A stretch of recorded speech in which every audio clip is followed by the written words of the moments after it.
welcome back to my channel. I know it has been a very long time since I did a video. It's been almost 2 months. A lot has happened in those 2 months. In case you missed the title, I've had the twins, Leah and Logan. They are here. They were born early. They were born at 25 weeks and 5 days, but by the grace of God, they are doing amazing. We're hoping that end of October, mid-October, we'll be able to bring them home. But they are just doing fantastic. First and foremost, I gotta thank God. I have got to thank God for covering my babies and looking over them, giving them the strength that they needed to get through everything. And then also I want to thank all of the NICU moms. I started a IG page for them called the Broadway Twins, and I'll put their little link down below so you can follow their journey from NICU to home and then growing up. So I started this page and I have gotten so much love from NICU moms, just moms who haven't gone through this, but they're still showing their love and support. Other twin moms, multiple babies, moms, just everybody, and all that love and support has been overwhelming, but it's definitely been appreciated. And I want to thank you guys, especially my family and friends who have been here during the entire time, and just keeping me uplifted, and because it's been rough. It has definitely been rough having two little babies in NICU. I have my good days, I have my bad days, but luckily I have just a loving circle around me to kind of help me get through this. So of course, they're not home now. They are still currently in NICU. So this video is basically just labor and delivery, kind of giving you the story of how it happened, what happened up until now. So this video may be a little lengthy, so just bear with me as I get through it, and hopefully no tears. Hopefully there won't be any tears, but I can't promise you. So we will start with July 20th. They were born July 21st. July 20th is kind of the day that it kicked everything off. So it was a normal day. At the time I was still working from home. So I was just about to log out for work. Went to the restroom, and when I was finished, I still felt some leakage. So in my mind, I thought, oh my goodness, I didn't empty my bladder good enough. So sat back down, and nothing came out. So I changed my little liner. Sorry if this is TMI. Changed my liner, and then as I'm walking back here to my living room, I felt the leakage again. And so I'm getting nervous at this point, like, okay, is this fluid or is this pee? I don't know. So I called my doctor's office, couldn't get a hold of anybody.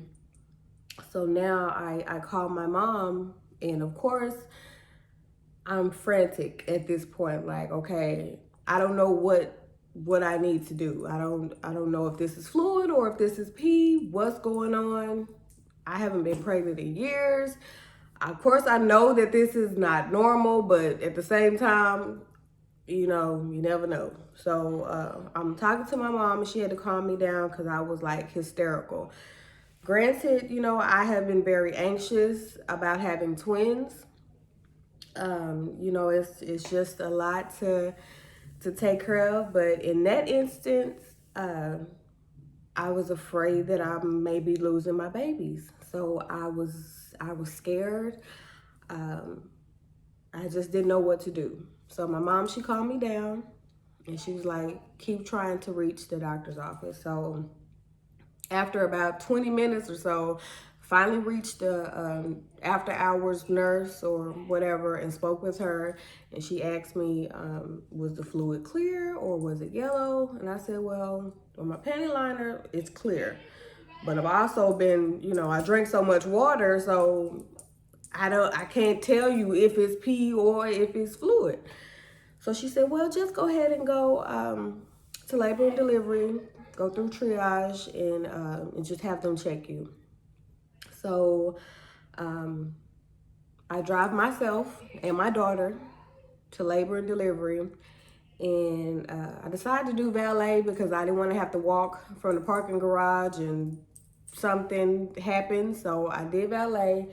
And as soon as I walk into screening, I felt it leaking down my leg. And so, of course, now I'm super scared.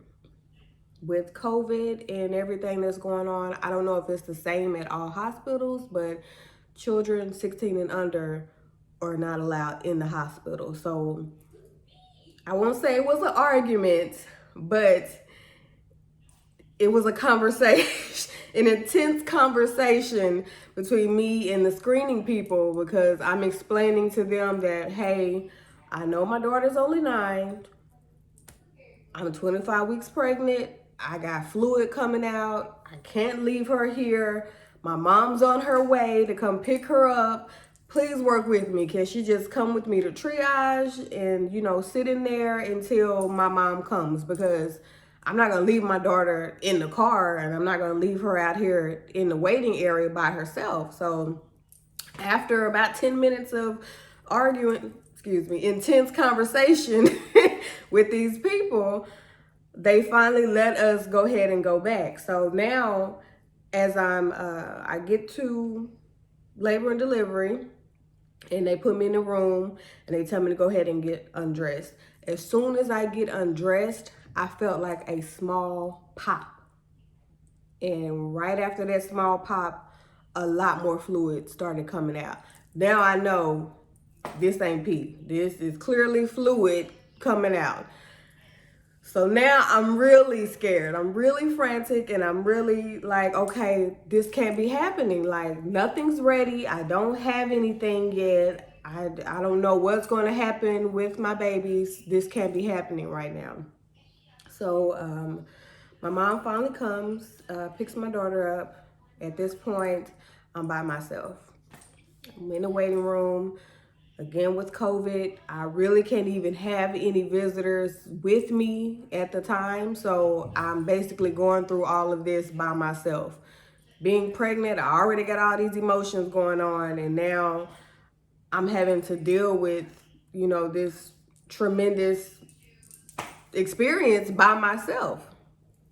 So they tell me what their plan is going to be. And the plan was to give me magnesium. Well, first to get an ultrasound to see if the babies are okay, put them on a monitor, check their heart rate and all that extra. And then if everything is good, they were going to put me on magnesium, I think. Magnesium and some other medication, which basically is supposed to stop labor from happening. So they take me to go get an ultrasound. And it turns out, of course, my daughter, the very, very feisty one, who just a week prior, I had had an appointment, and I had my sono done then, and she was already in a head down position. So she's the one who got the party started. Her bag was the one that was ruptured. My son, his was still intact. He was in his little bubble. He was good to go. But they told me that she still had enough fluid around her. Everything else looks good. My cervix was closed, so I should be good to go to get the magnesium to try to basically keep me pregnant longer, is what they said. Once I had the sono, they told me we at least want you to get to 34 weeks.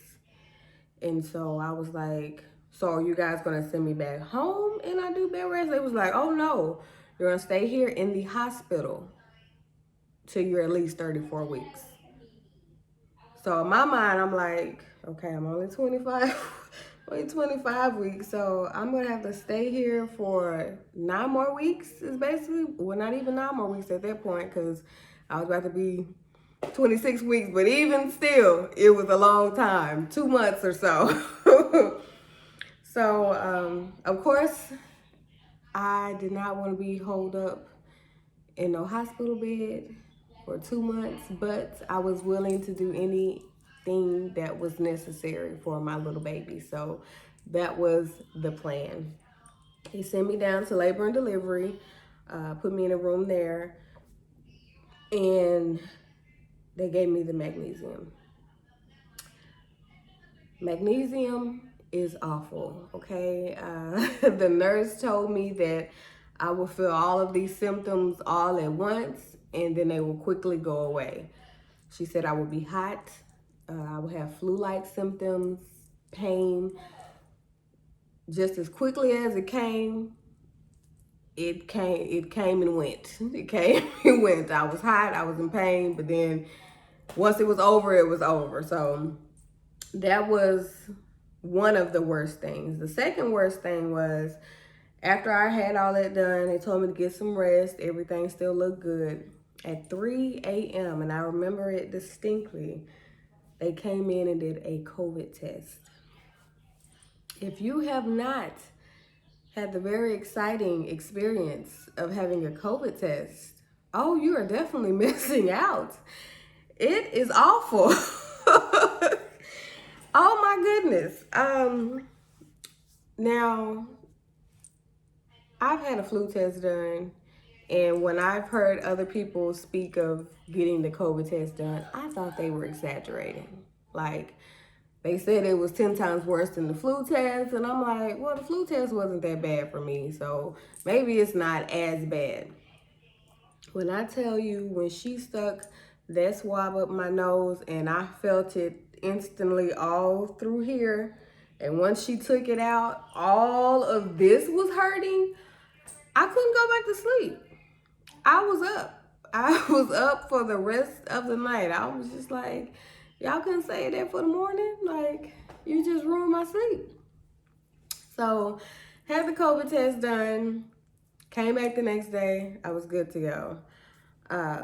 So, July 21st, that morning, later that morning, everything seemed fine. They moved me to antepartum, and that's where I was supposed to be for the remainder of my bed rest. All day, I had been feeling the contractions, and I've mentioned before that I have a high tolerance for pain, so I'm having these contractions and, they're not really bothering me.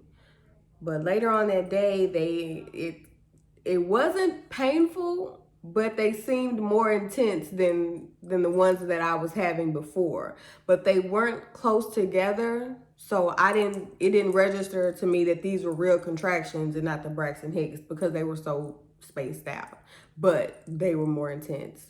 So later on that day, probably a little after 5, the nurse came in, and I was like, I don't know if these are still Braxton Hicks contractions, but it just seems a little bit more intense. Can somebody check? I mean, because it feels like I have to go to the restroom. And she's like, you have to pee? And I was like, no, it feels like I have to have a bowel movement. And she was like, okay, well, has anybody checked you today? And I'm like, they check my heart rate. They check the twins' heart rate. They come in every 3 or 4 hours to check my blood pressure, but nobody has checked me down there. So she was like, okay, well, I am seeing that the contractions, they are coming a little closer. Let's go ahead and check and see. And I'm thinking to myself, if you saw this, why? We're not gonna get into it. Anyway, so she goes down there to check, and she's like, oh my goodness, I feel a head. And I'm like, what do you mean? She's like, I feel a head that we got to get you to OR really quick. Now, in this moment, by this time, I'm waiting on my mom to come with some clothes. So she's like, is anybody coming here to be with you? I was like, well, my mom was on her way to, bring me some clothes and kind of sit with me for a while. And she's like, okay, well, we have to stop her at the door because you're in labor. You're about to have the babies. And I was like, so I'm gonna be by myself. I can like this is all. It happened so fast. So they rushed me to OR, and not even 10 minutes, I felt the contraction, and my daughter popped right on out. Like it was that quick. No epidural, nothing. This is the third delivery I done had with no damn epidural. Sorry, no epidural. So she popped right on out, and it was so quiet, and all of a sudden I just hear the tiniest kitten cry ever. Like it was so small, and it just broke my heart that it was so tiny. And so she lifted her up, and she was like, "You can touch her," and I was like, "No, she's so tiny, I can't. I can't touch her. I'm afraid I don't know my own strength, and I may touch her too hard." I said, "No, I can't touch her. I just want to look at her." And she was, oh my goodness, she was so tiny, but she was so beautiful, and I just cried. And so they took her and put the little breathing ventilator on her. And I'm looking at her to make sure she's okay. She was like, "Okay, now it's time to get brother." Brother was not trying to come out. Like he knew this was not the time. So he was laying transverse, like he was on his side. And my doctor was trying to turn him while he was in my belly, to get him in a head down position. If you've never had this done, that is painful to try and turn a baby in your belly. I don't care how small they are, it's painful. He did not want to turn. So they pulled him up on the sono to see like what he's doing and if everything's okay. When they pulled him up on the sono, he was in there like this. Like like he was like, I'm not even supposed to come out. I'm not trying to come out. So they're looking at him at the sono, and then my water breaks. But instead of him coming out, my placenta was trying to come out first. And so immediately it clicked from trying to get him out vaginally to no, we got to do a C-section. And I'm like, wait, what? This is totally not my birth plan at all. Like I knew I did not want to have a C-section at all. But in that moment, it became, we got to get him out. So all of that went out the window. Put me to sleep. And all I could think was, before I was out, I told the nurse, I squeezed her hand like, "Please let me wake up. Please let me wake up so I can see my babies and that they're okay." I've never in my life been put to sleep before for any surgery or anything. I had all 4 wisdom teeth pulled out and was not even put to sleep. I just had regular Novocaine in the office. So me being put to sleep scared me half to death, because I'm like, what if I don't wake up?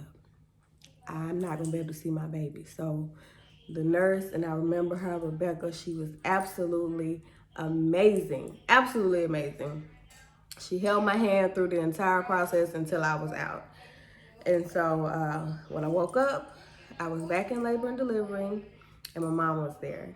And I was like, where are my babies? Are they okay? Or, what's going on? And I look over and I see the board with their names and their time and weight and just all of that information. And again, tears.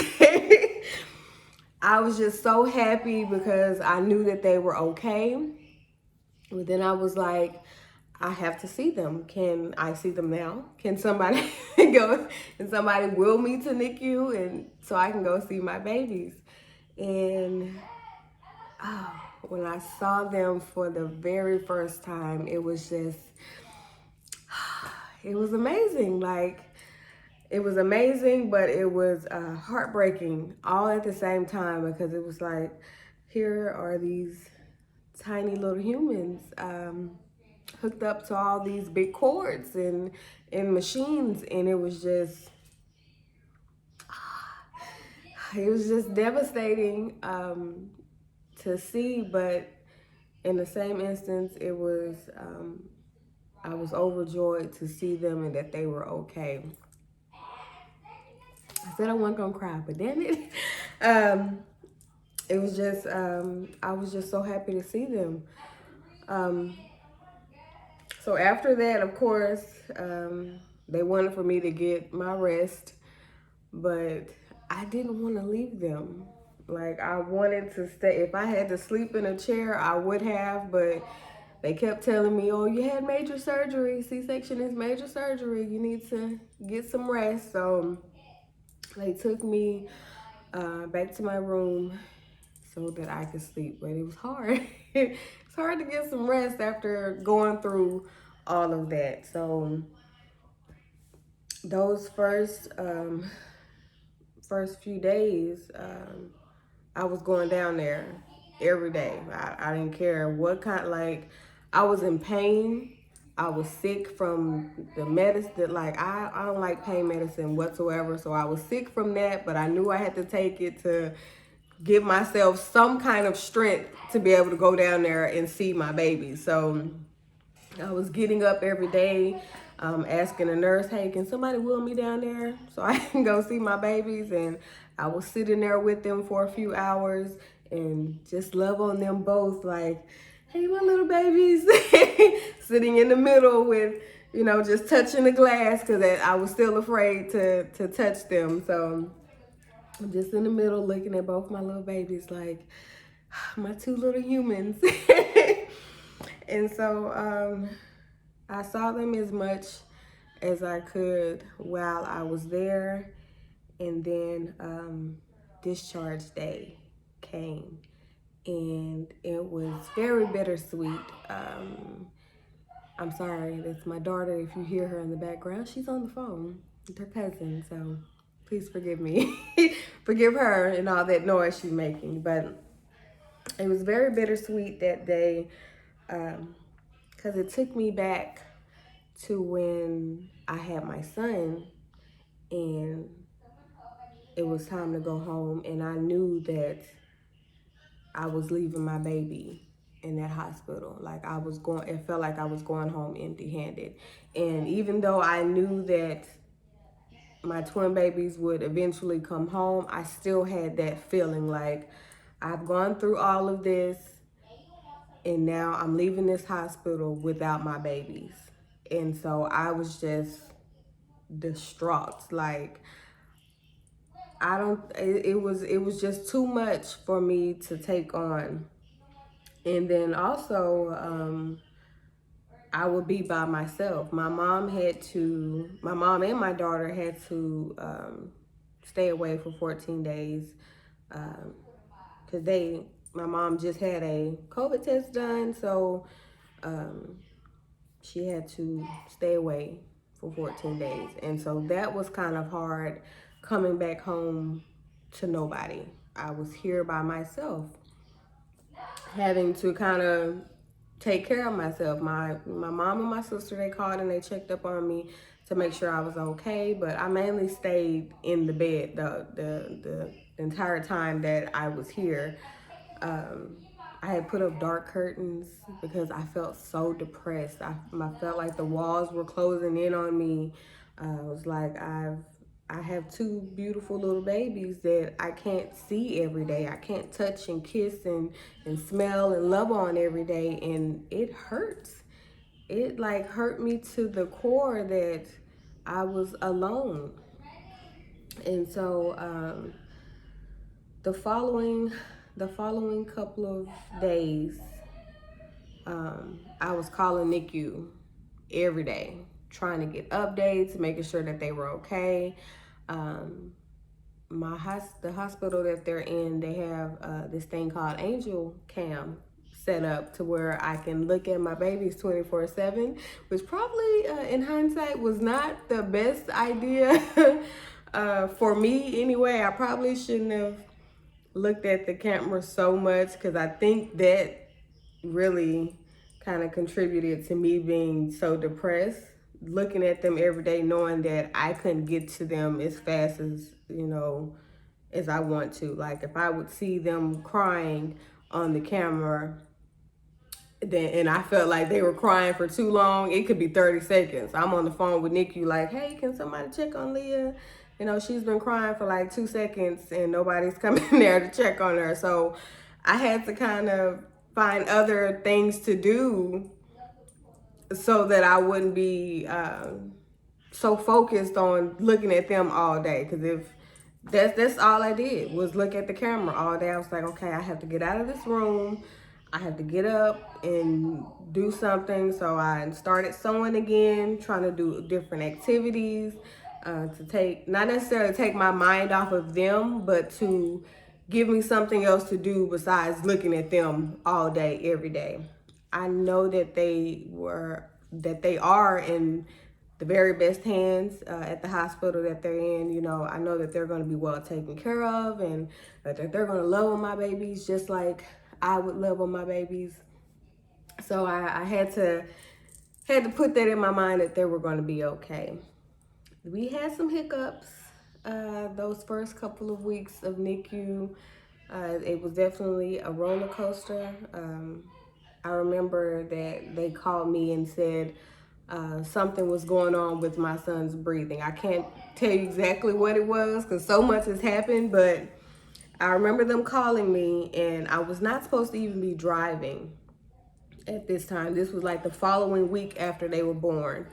But I was just so scared of something happening that I drove myself back up to the hospital to go see my baby. Like, I was in pain from the C-section.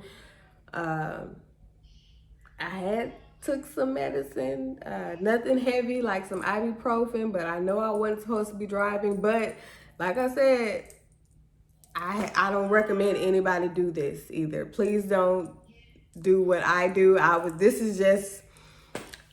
through a lot. I do not recommend that you do these things. So please just listen to my story. So I did drive myself up to the hospital, which is a big no-no after a C-section. Even after delivery, it's a big no-no. Because I had to go see my babies. I had to go lay eyes on him and make sure he was okay. And it's crazy it's crazy to think that my son was not ready to come out, yet he's the one who had so many issues. And it was just so devastating. I was like, you knew it wasn't time, and it just broke my heart to see him going through so much. He had an infection on his little ankle, and he had to get antibiotics. They were having trouble placing a PICC line, and so they had to stick him so many times, and it was just too much for me. And my daughter, she had minor issues like with her breathing, with her breathing, with her breathing, and just little small issues like that. But my son, he just had so much going on. But day after day, week after week, they just progressed so much. And the nurses would tell me all the time, like, your babies are doing so good for them to have been born so early. I think after, I want to say by day three or four, they were off the little ventilator and they were just on the CPAP. By day 3 or 4, they were opening their eyes. I was able to hold them, I think when they were like 2 weeks old. And so it's just, their progression and their strength was just phenomenal. And I was so happy. And I was like, y'all don't know how many people have prayed for these babies, How many people have prayed, how many people have sent their love and so much positive energy for these babies to progress the way that they are. I owe it all to God and to everybody who's loved and supported them since day one. It's been overwhelming. So we are now at month 2. There'll be 2 months tomorrow, September 21st. And you will not believe the journey, the struggles and the obstacles that we have gone through to get to this point. Like, I'm so thankful.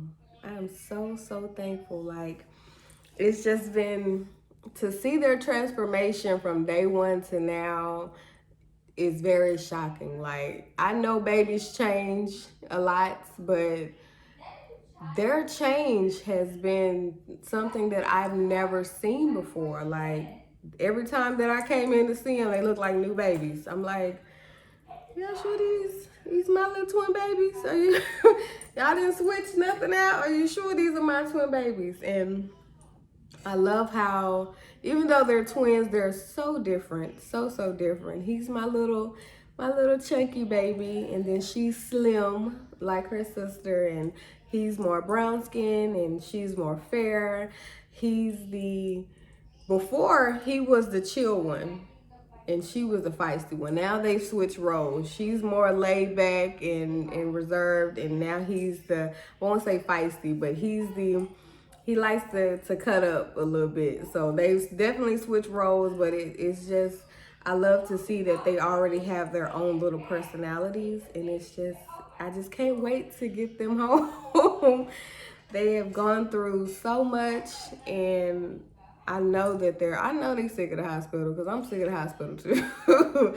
I know I work there and it's the best hospital ever, but at the same time, I am so sick of driving there and going up to that third floor and pressing a button to go in and having to scrub down for 3 minutes, having to pull out a badge to show the nurse to make sure I'm the mother because we're wearing masks and all of that, so they don't know who I am, and then having to walk down to their pods. It's so much, but I've gotten used I've gotten used to it in the same breath. It's just like, it's routine. It's like, this is my life now. This is what I do. I'm a NICU mom, and this is my life. But I'm so ready to get them home. I just had a shower last Saturday. That's why I have the shirts. So I have this lovely shirt made by my mom. And so now I have all of this stuff for them here. Because technically, if I was still pregnant, I'll be about 34 weeks. And so this would be the nesting stage.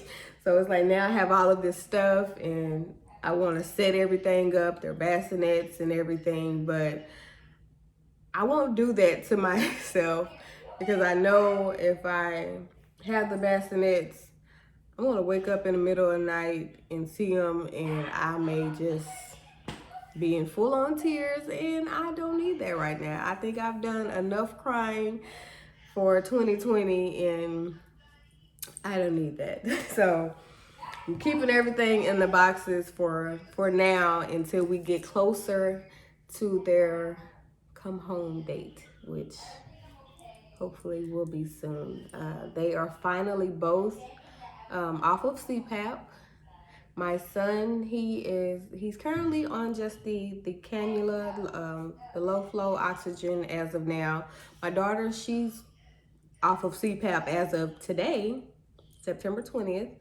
And so they're going to see how she does without her mask, and hopefully she won't even have to go on the cannula. Like, my son is slowly weaning off of his, and so hopefully she won't even have to go on it. But if she does, I honestly would rather her be on that than a full CPAP machine. So fingers crossed on that, but I think she's going to do great. She's a trooper.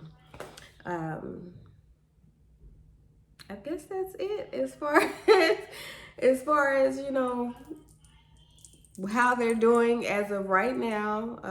This week, well, actually last week we started breastfeeding, and that's really like one of the last milestones, the NICU milestones that we have. And the doctor already let me know that this is the hardest because it's up to them to learn how to feed. So it's, you know, latch, swallow, breathing. They have to learn all of that coordination and be at 100% before they can go home. And so I'm trying, before I was going up to the hospital 2 or 3 times a week. And that was only because since I have my daughter and she can't go up to the hospital, I have to, figure things out before I can get up to them. So it's like I'm having to spread my love all the way around and, make sure that I'm spending equal time with all of my little babies. But now I'm going up there more. I'm going back up there a lot more often because I want for them to get this breastfeeding down or bottle feeding so we can go ahead and get them home. Like, 'cause this is it. We're getting close to the end of the race. Once they get the bottle or breastfeeding down, then they have to do the infant car seat test, and they're pretty much already at their weights. My son, as of today, is 5 pounds. A little butterball, and my daughter, she is 4 pounds, 8.2. So she's, like I said, she's slim like big sister, but she's catching up to little brother. So they are doing absolutely amazing, and it has been a journey, a long 2-month journey. Like, this has been so emotional. I know they told me it would be an emotional roller coaster, and they did not lie. This has definitely been an emotional roller coaster. Like, this is not something that I expected for 2020 at all. Like, having twins, first off, was something that I did not expect, and then having them come early and being in NICU was another thing I did not expect. But we are getting through it. We're getting through, and again, I just want to thank everybody for their love, support, and prayers. If you would like to see the little twin babies and follow their journey, again, I'm going to put their IG link at the bottom. I want to thank you guys for sitting here with me and letting me share my labor and delivery story. Again, I'm so sorry that I did not keep you guys updated, but this was all unexpected. I had plans of what I was going to do for my next video. I had a maternity shoot and I wanted to show that. So just a lot has happened that I was not expecting, but here we are. We are here. They are here. They're doing amazing. Big sister, believe it or not, she is ready.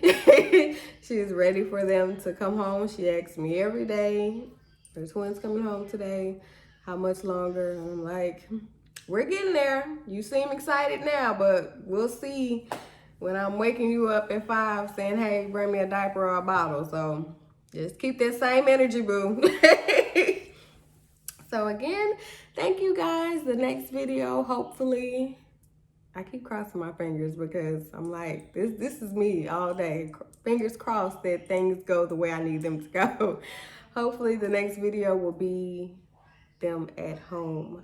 I know I wanted to do a updated video of, 1 week at home with the twins. So we'll just see how everything goes. Be sure to follow and subscribe if you haven't already to this page, IG page, and all of that. And I will see you guys next time. Bye.